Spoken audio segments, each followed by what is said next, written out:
everyone, my name is Debbie. Welcome to my channel, or welcome back. I have been a reseller for 17 years and I absolutely love it. And in today's video, I am going to go through the process of how I ship large, bulky items. In my last Goodwill bins haul, I had a stroller. It is a Bob Revolution Stroller, and I found it at the Goodwill bins, and it was only $4.99. And so I looked up comps, and they were amazing. I thought I could probably sell it for $200 or $300. So when it is big and bulky, but it has that type of return on investment, I love to pick up those items. And today what I'm going to do is I'm going to go through how I package it and prepare it to list, and then I will share my screen with you where I show you exactly what I do on the shipping so that I am sure that I make the maximum profit on this item and that I don't lose money on shipping or even go negative because I didn't realize how much money it would cost. When you ship large items, the dimensions greatly affect how much it costs to ship it. Have your packaging. You know absolutely what the dimensions on that item will be and the weight so that you can plug that in.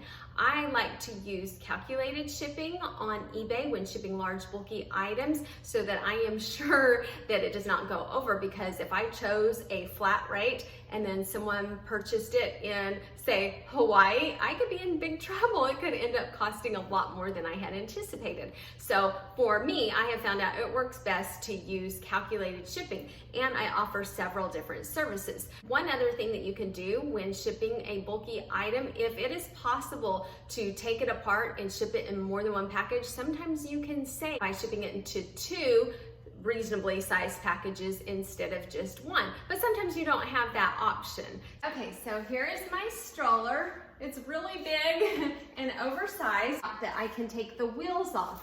So what I'm going to do is I will take off each wheel.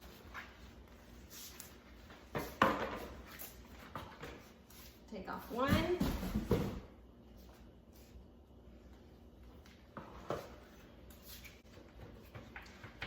And so I'm trying to get it as small as I can.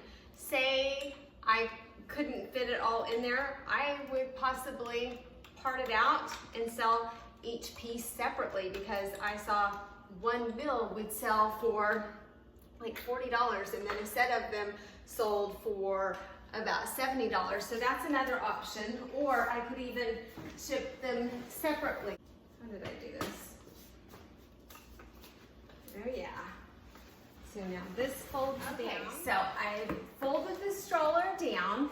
I took the wheels off. So each of the wheels is inside separately, and I was able to get it in a pretty good size box. I will use a little bit of extra cardboard just to support some of the areas that I want to be careful with. So I'll take little pieces and I'll create a barrier here, and then I will wrap it with bubble wrap all around, and then I'll do a little bit better job. Usually I'll leave the package open until it's time to ship, but if I think I'm going to use bubble wrap or a lot of cardboard, I will be sure to weigh it with that in there so that it doesn't change how much it weighs. I'm going to take this box and put it on top of this box.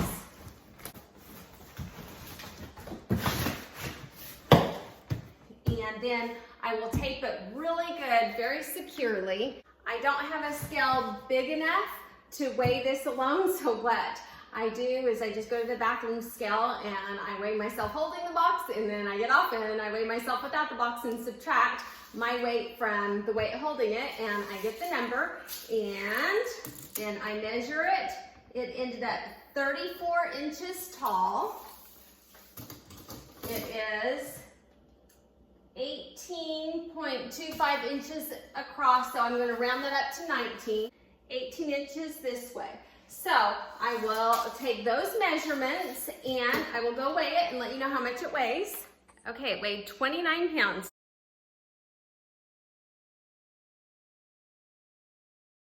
So now that I have the dimensions and the weight, and it is ready to go. All I have to do is tape it up when someone purchases it. I will now list it, and I will share my screen to show you exactly how I fill out the shipping information to make sure that the buyer is charged the correct amount. I start listing my item as I would any other item, putting in my title, item specifics, and photos. I put the description, and I noticed when I was cleaning this that there is duct tape around one strap. So I was sure to note that in the listing, and that could actually cause me to part out this item and sell the pieces individually, which I could end up doing really well on that way. Then I go down to the shipping, and this is where I am going to enter the dimensions and the weight. If you scroll down past international shipping, you will see an area where you enter your package weight and dimensions. So you put in the length, width, and height, and mine was 34 by 19 by 18, and my package weighed 29. If I had measured it outside of the box, I might have been off just a few inches, and that can end up costing a lot of money. So I always make sure that it is packaged so that I know the exact weight and dimension. Then you scroll back up to where it says calculate shipping and click on that.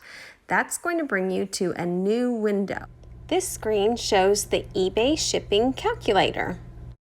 And it is going to show me different options that I can choose to offer my potential buyers.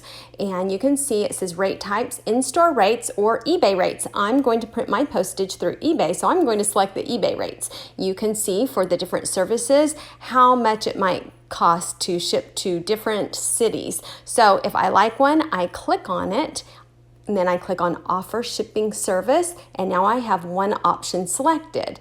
Then I'm going to look at FedEx Ground. Wow, those look like great rates. So I am going to click on the FedEx home delivery and select that as one of my options.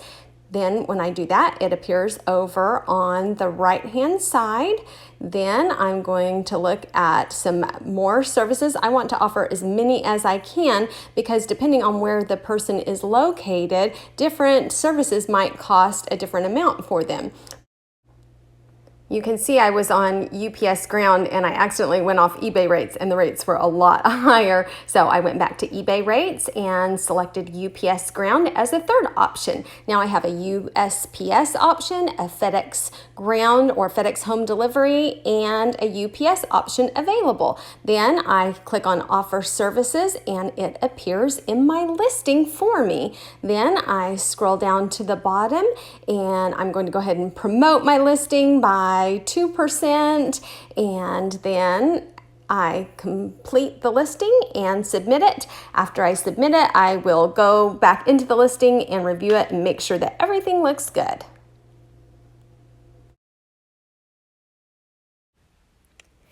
And now my listing is live. I did all of the work ahead of time. It's packaged up, so when it sells, I will not have to stress out about running around and finding a box that it will fit in. I actually had 2 boxes laying around that I was able to use that fit perfectly, and that happens a lot when I have an oversized package. I use 2 boxes and fit them together and tape them to create just the right size box so that I do not have extra space. My listing looked great, and so now when it sells, I will just ship it out. And be sure if you offer different services that you ship with the service that they purchased, because some buyers like having a certain delivery method. So say they pick USPS, but you see that the FedEx rates are so much lower. Do not use that other service unless you talk to them first and ask them if it is okay. So be sure that you ship the service that they purchased. I normally offer international shipping on almost everything that I sell on eBay. However, since this was so oversized and heavy, I decided to only offer domestic shipping on this stroller. when this stroller sells, I will be sure and have it in my weekly what sold videos. Share items that have sold the previous weeks. I share all of my numbers, profit, how many days it takes to sell, and all of that good stuff. Not subscribed, hit the subscribe button down below and hit the notification bell if you would like to know when new videos are released. And if you have a second to hit the thumbs up button, I would appreciate it so much. Thank you everybody for watching, and I hope everybody has a great day. Thank you, bye.